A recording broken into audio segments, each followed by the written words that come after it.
iBhayibheli akuyona incwadi ekhomba umuntu kuNkulunkulu, kodwa incwadi econtrola indlela umuntu acabanga ngayo ukuze acabange ngokwendlela yabacindezeli. That is why abantu abakholwa more especially inkolo yeChristianity, they are very arrogant.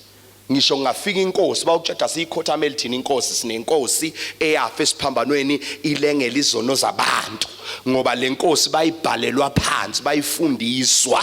Kwaqalwa ke isonto kwathiwa elokuqala Romans Catholic Church. Indlela abasonda ngakhona ngisho bakha amasonto emhlabeni wethu abazange beze befuna ukuyixhumanisa nathi, bawabiza ngemvelaphi yabo. Kweze lesibili Dutch Reformed Church, elesithathu Church of England, elesine elaseSwede. Wonke lamasonto anda amaWesley, John Wesley igama lomlungu. Bapho babamkhulu boDavide, bapho babamkhulu boJosepha, bapho babamkhulu boPaul, bapho babamkhulu boBartimeyu.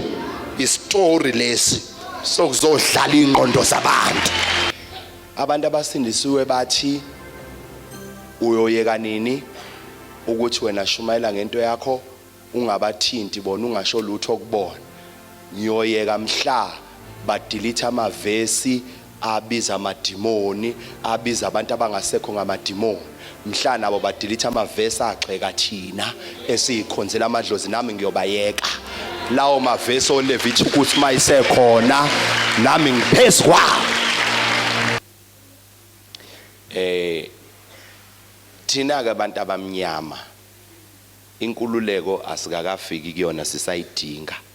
Sathola ilungelo lokuvota kodwa inkululeko asikakabi nayo. Ukuba sinayo inkululeko ngabe siyalingana nalaba ababesicindezele. Into esilingana ngayo iyodwa ukuthi sinelungelo lokwenzani? Sinelungelo lani? Asinamhlaba.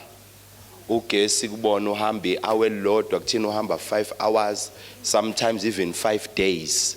So asilingani, sathola ilungelo lani?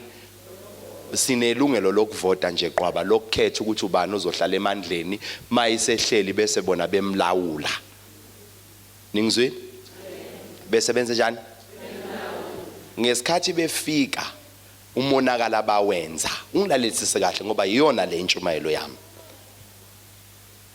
Ngoba mina ngiyayi-understand imandate yami ukuthi ukuzokhulula wena. Inkinga yakho awungilaleli ujaha ngikuthandazela ungangizwanga.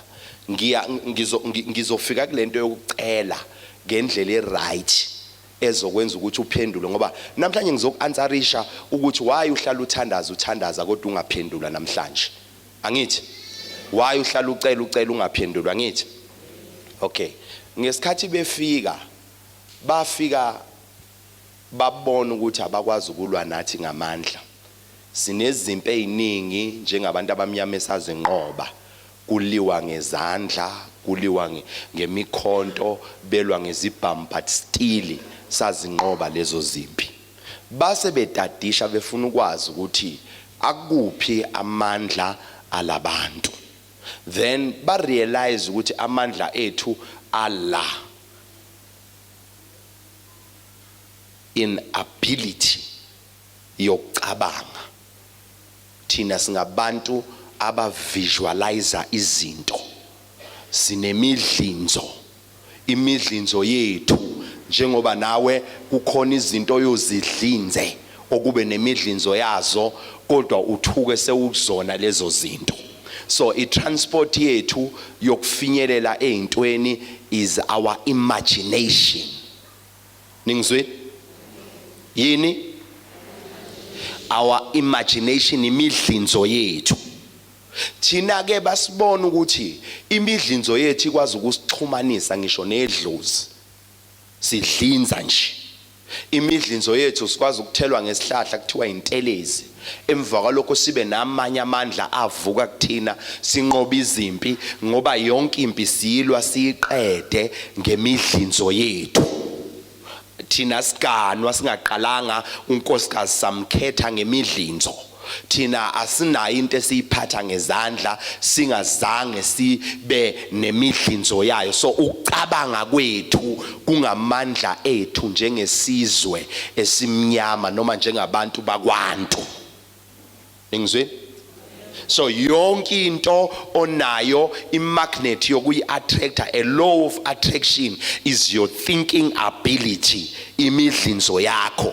Njengoba nabo bathema sebebhala lencwadi bayifaka le party ethi umuntu njengalokhu ecabanga engqondweni yakhe umuntu uyokuba njalo. So basebethi asithola indlela yokucontrola imicabango yabo.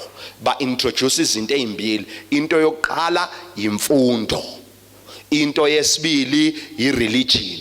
Ireligion kanjani? NgeBhayibheli. Basinikeza iBhayibheli ukuba sicabange ngokwendlela bona abasidinga sicabanga ngayo. So iBhayibheli lenzani? iBhayibheli akuyona incwadi ekhomba umuntu kuNkulunkulu, kodwa incwadi econtrola indlela umuntu acabanga ngayo ukuze acabange ngokwendlela yabacindezeli. Ngoba umehluko phakathi komuntu ofundile nawe ukuthi wena ungafundanga, you are an independent thinker. Lo ofundile ucabanga ngokwendlela yento ayifundiswa, akakwazi ukuzicabangela. Ingakho abantu abaningi abamnyama bafundela ukuyosebenza hayi ukuzimela, ngoba lapha bafundiswa lutho ngokuzimela kodwa bafundiswa ngokudependa, ngokuhamba beyosebenza. Mase begraduateile into yokuqala abayifunayo amathuba omsebenzi. For 7 years uhlalele ukuyocontrolwa omunye umuntu, slavery mind. Alright, base besibhalela incwadi yokuthi becontrole imidlinzo yethu, our thinking ability. Le ncwadi base beyibiza ngokuthi incwadi engcwele, ukuze njalo masifuna uNkulunkulu sicabange sengathi sizomthola kule ncwadi. Uma uNkulunkulu ekhuluma ngokwehlukile ongekho kule ncwadi, sikuthathe njengento ebizwa ngamadimoni. Njengamanje baningi abantu abamnyama abayisitha sami, akubona abalwa nami umoya wencindezelo noNkulunkulu lotshelwa phansi. Ingakho kule ncwadi kunamagama mawudinga uNkulunkulu wakhona fanele ubelieve. Ngizokwenzela umehluko. Ubani igama lakho? Ntomfuthi Ndlovu. Owakabani? KwaNdlovu. Ubani ubaba wakho? Umsuthu. Okay, ngicela ukubuza. Uyakholwa noma uyazi ukuthi wakaNdlovu? Ngiyazi. Wenze njani? Ngoba uzalwa ubani? uNdlovu. Ngoba uzalwa ubani? So masizalwa uNkulunkulu, yini masiya kuJesu fanele siphoqelelwe ngokuthi sikholwe. Ukholwa kanjani umuntu okuzalayo? Ngoba umuntu okuzalayo akufanele ukukholwe, fanele wazi. Ningizwe? Isizathu kule nkolo bathi we must apply faith, we must apply belief. It because this religion is not for us, but siyayi adopta ngebelief. Yangizwa? Akumele ukholo ukuthi uNkulunkulu ubaba wakho, into oyaziyo ngisho uvuswe ekseni. Once uNkulunkulu ubaba wakho kwafanele ukholwe ukuthi lo baba wakho usuyaphoqelelwa, akuseyona into yakho. Yangizwa ngithi? Mabefika ke bafike izwe liphethwe amakhosi. Somebody say amakhosi.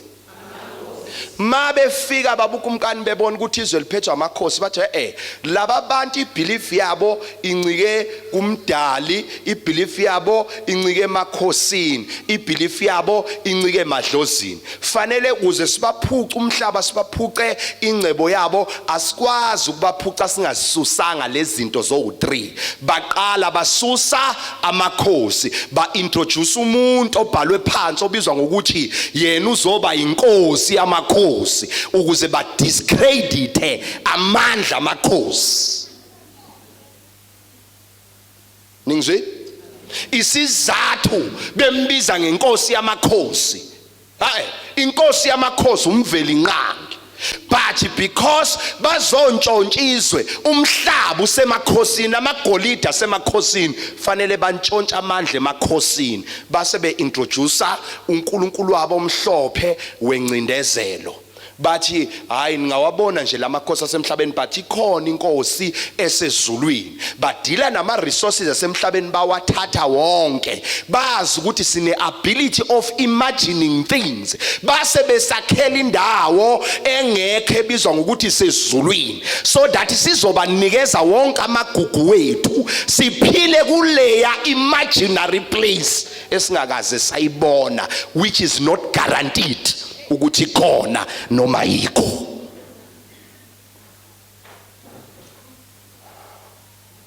bawuthatha kumhlaba mase bewuthathile bawuthathe ngokusintroducela umuntu asizomenza abe inkosi yethu ukuze simenze abe inkosi sizomgibelisa emakhanda amakhosi that is why abantu abakholwa more especially inkolo yeChristianity they are very arrogant ngisho ngafika inkosi bawutshela siyikhothameli thina inkosi sinenkosi eyafa esiphambanweni ilengela izono zabantu ngoba lenkosi bayibhalelwa phansi bayifundiswa awuniyangizwa kodwa so sebeyifundisiwe base bephila ngokuyiimagine njalo amandla asuke emakhosini bathi sebeqedile ngamakhosi base beza kumuntu bamintroducela ukuthi lezi zinto zakho zobuAfrika ziwubuthakathi bathatha amandla emithi emvelo bathatha amandla edlozi kumuntu awuniyangizwa kodwa bathatha amandla ani edlozi kumuntu base beintroduce into ebizwa ngokuthi izingelosi so that wena njalo mawucela umthandazo wakho uyawuredirecta uyisa la abantu bakini ngokwemvelaphi yakho la ekufanele ngabe bayakuphendula abekho khona that is why inkolo iyona esenza singabi ithina abantu hambe emasontweni abazwana abantu emasontweni abantu banenhliziyo ezimbe emasontweni bakhiwa yini labantu ababa introducele iBhayibheli lelabalifundayo abantu ababe nenhloso yonya nencindezelo nokuzontshontshwa so lencwadi ihamba nomoya wabanikazi ingakho mayike yangena kumuntu lencwadi imenza azonde umndeni wakhe mayike yangena kumuntu lencwadi imenza ajikelane nama members omphakathi aphile yedwa azazi ukuthi uyena yedwa ongcono ngoba labantu abaintroduce lencwadi beza nomoya wokuziveza bengcono kunathi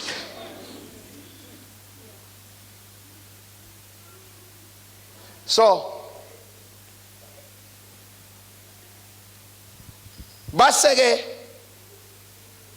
besisebenza ngokuthi le ndawo oyiimaginayo enhle kangaka ebizwa ngezulu male ncwadi ungafuni ukuyikholwa uzofa uye esikhogweni basibamba ngefiye number 2 basibamba ngesono esani isone sokuthi njalo thina sihleze siyibona siyabantu abanecala ukuze noma kufanele sicele singakwazi ukucela kumdali before sicele fanele siqale sinyakazisa imoya yama powers okufeyila kanjani ngokuthi siqale sizisho ukuthi sibabi kanjani awukwazi ukuza kimi nguyihlo uzongixoxela ngobaba wakwenye indawo ukuthi ubaba onjani ngoba mawuya kumdali uyocela umdali odale konke ophana ngezinto zonke but iapproach yakho once waqala wathi amesina usudeny insilo ukuthi umdala ubaba wakho wathatha imoya yobubi wayiphakamisa kwaba yiyona qa so ke isizathu sicela singenazi impendulo kuze kube namhlanje nasi ngisiveza sicela kuNkulunkulu ongasizwa number 1 sicela kuNkulunkulu owasicindezela number 3 sicela kuNkulunkulu ongasiyena wethu ngicela ukuphinda futhi is that why people are so poor esontweni. Abantu esontweni bayizilima in a way yonke into abayitholayo bangancamela ukuyihambisa kumfundisi, umfundisi abe right bona bengekho right. Why abantu bepoor kangaka esontweni? Why abantu bengacabanga kangaka esontweni? Number 1, indlela yabo yokucabanga iyacontrolwa yiBhayibheli. Ukuphila kwabo kudiphande kwabanye abantu. Abaphile ngekho uPaul, abaphile ngekho uDavide. Yonke into abayenzayo abayireference kumdali, bayireference kwiscripture, of which scripture is not God.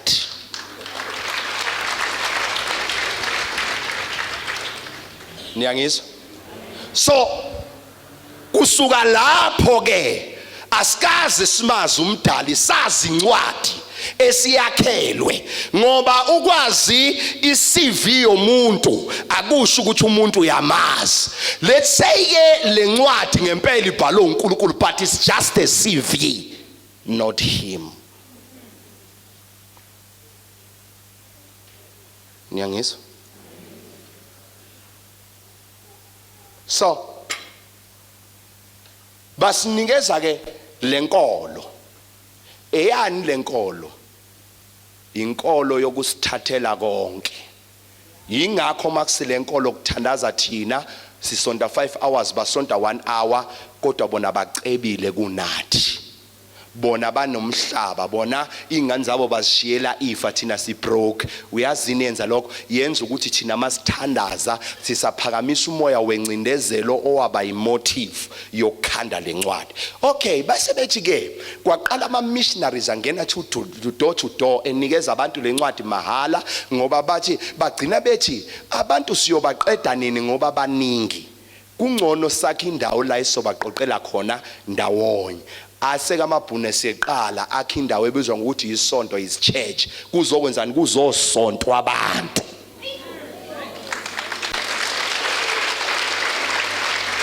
Yangizwa? Kwakhiwa indawo ekuthiwa isonto la abantu abazosontwa khona from spirituality to religion. Basuswa kwikomoya labo bayiswa kwinkolelo. Alright, sizoba sonta kanjani? Asibe nosuku olubizwa ngokuthi usuku lokubasonta, la wonke umuntu uzodedela khona nesigqila sakhe si attende isonto, bezofakwa lento. Kwaqalwa ke isonto kwathiwa elokuqala Roman Catholic Church. Indlela abasonda ngakhona ngisho bakha amasonto emhlabeni wethu abazange beze befuna ukuyixhumanisa nathi, bawabiza ngemvelaphi yabo. Kweze lesibili Dutch Reformed Church, elesithathu Church of England, elesine elaseSwede. Wonke lamasonto anda ama Wesley, John Wesley igama lomlungu, anda lamasonto ebizwa ngawo. Kuzokwenzwani kulamasonto? Kuzosontwa abantu. Kwasekukhunjula ukuthi konje eRome bekuthi makubulawa abantu, Roman Catholic Church mabebulawa bebulawe belengiswe esiphambanweni. Lesi siphambano akushintshwe sona, kuthiwe wonke umuntu ufanele akholelwe esiphambanweni, ngoba kunomuntu owafa efela abantu. Kuphi khona? Esiphambanweni. Asike siye kulo muntu ke manje ofela abantu. Okay, Thabo Bester, ngithi niyayazi indaba yakhe. Konje lini icala lika Thabo Bester? Elani? Elokudlwengula, elinye elokweqejela.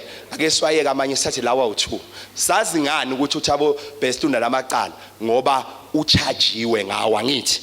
So masithi isigebengu sisho ngoba unama charges. Athi uyadlwengula, athi uyabulala ngithi. Lo muntu ofela abantu esiphambanweni, uprosecutor omkhulu wakhona kwakuuPilato. Ufika uPilato umbuzo ngokwechaji yakhe.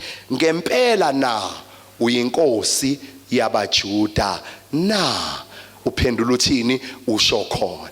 Kusho ukuthi icharge kaJesu akukhona ukufela izono zabantu, ukuvukela umbuso wamaRoma, azibize ngenkosi yabaJuda.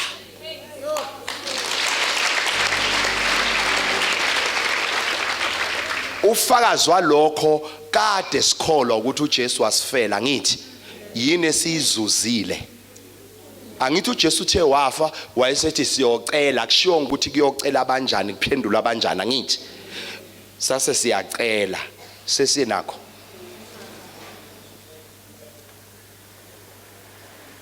So mangikhuluma lento asithandaze, mangikhuluma lento idemon lokuqala elilwa nami idemon le religion. Bonke labantu abangithukayo abaxabene nami. Omunye bengikhuluma naye namhlanje uthi kimi hayike magecha mawuthi lenkolo yabelungu kusho ukuthi yeke ukugqoka impahla zabelungu. Ngithi mina uyabona nje ingqondo yakhe incane kanjani. Sidila nama issues aserious omhlaba negolide. Awukazi uhambe uyobuza abelungu ukuthi bawubuyisa nini umhlaba ngoba inkolo ithi siyalingana. Kodwa uzobuza mina ukuthi impahla zabelungu ngizigqokani engathi zenziwa abelungu kanti zenziwa oma wethu nobaba bethu lezi impahla. It just that design yafika nabo kodwa izandla ezenzayo kusiyabazali bethu even today.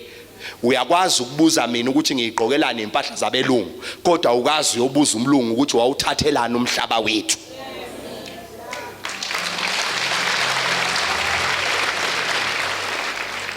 So into eyenza ke izicelo zethu singaphendulwa sicela kuThixo wrong ongasiyena wethu. Asikaze simazi thina umveli inqanga ngoba sathi isikhula sibeleselwe ngencwadi. From Sunday school ubeleselwe ngencwadi. uNkulunkulu walithanda kangaka izwazwa nikela ngendodana yakhe kuba iloyo okholwa yiyo angabhubhi kodwa imbubhi sigcwele umhlaba abe nokuphila okuphakade kodwa siyangcwaba every weekend. Senziwe sa imagina impilo esingakaze sifike kuyona ngoba iBhayibheli lakhandwa osopolitika abahlakaniphile hayi lima. Yingakho kwake kwahlala ngisho 66 bishop kuzodiscusswa kuedithwe iBhayibheli. Bamba bona basala benayo inkolelo kwaba makhosi. Kuthe uma sebawathathile amandla emakhosini kwafanele ukuthi umhlaba ubuyele ngakubona. Why umhlaba ubuyela ngakhona? Basebenzisa yona lencwadi ebizwa ngeBhayibheli. Yingakho kwiBhayibheli awusoze wayithola ifamily yakaPawuli ezoclaim ama royalties ngoba kubhalwe ngomuntu wakubo. Awusoze wathola ifamily yakaDavide ezoclaim ama royalties akhona. Kodwa kwipolitiki from 1912 uyabathola Chief Albert Lthuli abantwana babo babenefita from ama royalties abo baba wabo. Kodwa ama royalties eBhayibheli ahamba ayeNgilandi kuQueen Elizabeth ngoba uQueen uyona eyantshontsha umhlaba waseAfrika nama resources aseAfrika.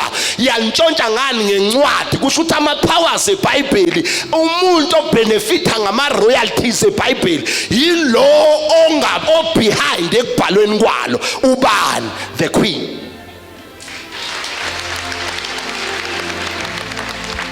Ngeke ungitshela ukuthi incwadi enamagama angaka abekho abantu bakubo kwalabantu abadla ama royalties ngoba uShaka waba khona before abelungu befike neBhayibheli. But uShaka nanamhlanje ngonyama uMisizulu basadla ama royalties basahlele esihlalweni. So yisemkhulu bapho babamkhulu boDavide, bapho babamkhulu boJosefa, bapho babamkhulu boPaul, bapho babamkhulu boBartimeyu. Istory lesi sokuzodlala ingqondo zabantu. So that njalo mawuthi God of the Bible uthandaza ipoem owayibhalelwa omunye umuntu. Hawu ningizwile kodwa mawuthi nje uNkulunkulu wakaIsrayeli ngamanye amagama ufana nesulumane elithandaza uNkulunkulu wabantu abamnyama. Lento ideep ngendlela ukuthi kunabantu bakithi namhlanje abalandela emasontweni ama-Islamic ubabona ngezigqoko zakhona, ubabone ngezingubo zakhona, babhadazela ngeenyawo, abahlali kwimizi yamamiliyoni ehlala ama-Islam, abahlali imzini yama-estate ehlala amasulumane. Why? Because akusona esabo ispirituality. Masiyocela kuThixo wamasulumane siyocela kwispirituality ongasona sethu, as same as the spirituality esibizwa ngeChristianity kusona sethu. Hayi ngizondeni akusona sethu. Ngisondeni akusona esethu, ngizondeni akusona esethu. Sathi cela uzophiwa, kanti ucela into ongayona yakho awukakaphiwa. Sathi ngqongqotha uzovulelwa, kanti ungqongqotha eminyango ongawona wakini awukakavulelwa. Kwathiwa wafela bonke ukuze laba abampofu bacebe, but you are still poor even today, because lento akusiyona yakho. Iphe yakini, eyakini semsamo, eyakini kuyishingisane zomoya, eyakini kuyindlondlo enophapha ekhanda, eyakini semadlozini akini, eyakini sezidalweni zakini, eyakini seyinyanyeni zakini. Do your research. Hamba ubuka abantu abasontayo nabantu abahlabela amadlozi obani abangcono empilweni. I-answer is simple, abantu abahlabela amadlozi bangcono. Size sibathuke sithi baphendule amadlozi, sithi laba bayasithakatha thina kodwa sinandaba nengcebo yasemhlabeni, imaginary place. Sifune yasezulwini. Abelungu bathatha lebonakalayo, thina siphila in our imaginary realm. Let me tell you something. Namhlanje ngizokulanda, ngizokutshela ukuthi you belong on earth. God has blessed you on earth. You are more than a conqueror on earth. You are powerful on earth. uNkulunkulu kuphe zonke lezinto emhlabeni. Uyoyithola kanjani? Ngqongqoza koyihlo omkhulu bazokuvulela.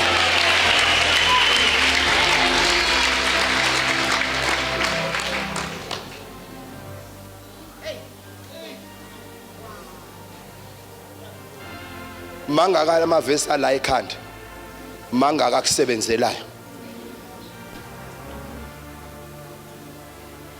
Cela ukubuza simple question. Mangaka amavesi ekhanda wasuka nawo ka first year. Lelo vesi wasuka nalo ka first year uguge nalo lake lakusebenzela. Until today alikaze likusebenzela. Ukhohlisiwe ukuthi cela endaweni wrong.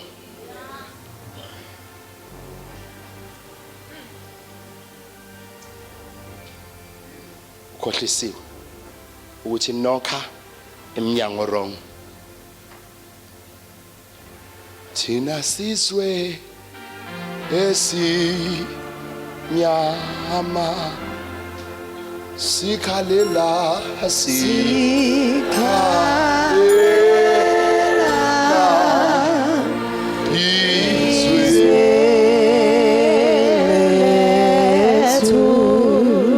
elathathwa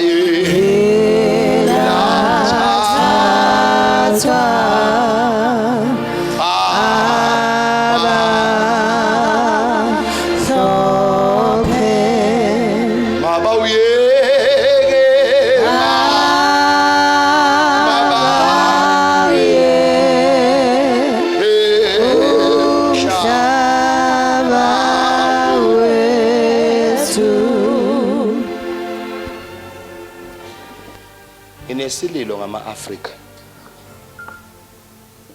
futhi siyazi siyofa sibulawa ama-Afrika, kodwa mhla sebesibulele bayosikhumbula.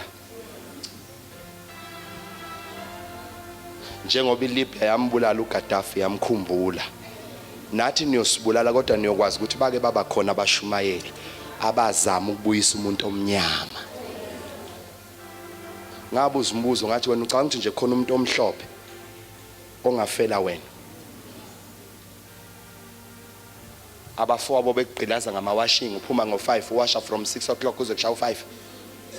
Unganikwa ngisho ukudla ngisishisa esitsha sakho nesenja, hamba uyosibuka esenja si-right kunesakho. Mawungena utshela ukuthi phakela inja, awubuzwa ngokuthi udlile yini wena. Abantwana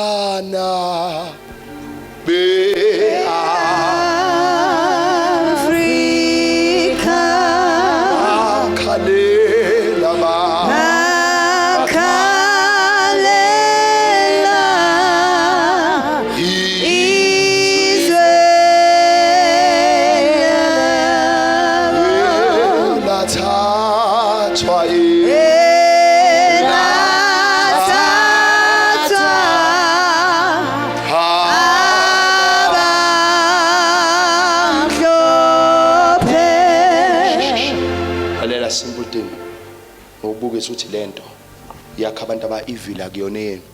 Hamba manje ungene ku-Facebook page yami ubona abantu ababhizi abangicriticizeayo, abantu abasindisiwe bathi mina ngilingisa uShemba ngithi kodwa uShemba engemlingisayo akakaze athi fu. Kodwa abantu abasindisiwe ibona ababhizi. Uma bebona isihlalo nengubo bathi hayi sekuwunyazi ulingisa uShemba, bahlekise ngakho. Kodwa ngakaboni nomuntu oyedwa wakwaShembe. Kodwa bakhomentile omcineka ngibone bathi uNkulunkulu akuthwale njalo mageja.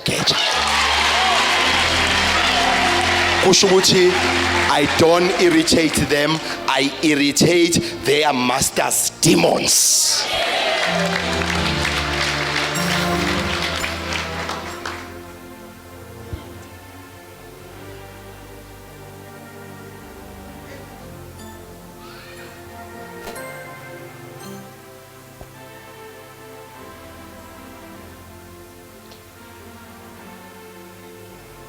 Ngiphendule nanku umbuzo.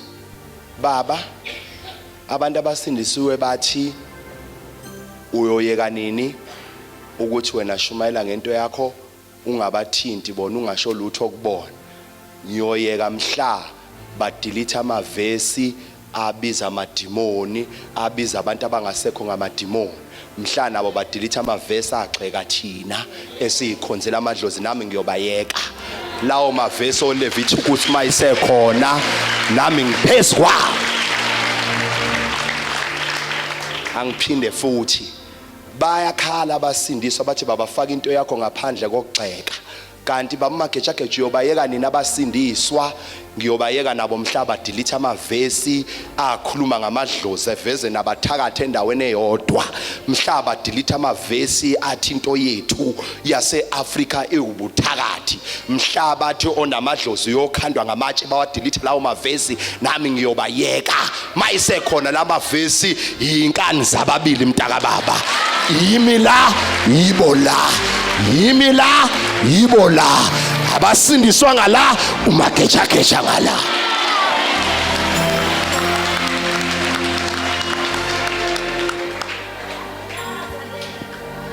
Washo mama uthi uyagqilaza le. Ugqilaza ihamba ngoline manje, igqilaza emazingeni aphezulu kakhulu. Ziyakhala. Yapha kwawo master babimpi. Nami ngizodefend igazi lo baba. Abaqindezelwa. Bathi mase besicindezela bazi ngisho ukubaleka kwegama ukuthi umuntu uyigama lakhe. Mawubizwa kuthiwa Ntomfuthi kusabela wena kini. Kanjalo nabathakathe egodlweni zabo bakubiza ngoNtomfuthi. Bafika bona bathi labantu kuze sibabiza sibaqamba igama Maria. Labantu sibaqamba igama iMerinsha. Sibaqamba amagama Josephina. Sajabulela ukuba namagama abelungu kanti siyokontrolwa kwizigodlo zabelungu zabathakathi. Basicindezela sime ngenyawo sithandaza.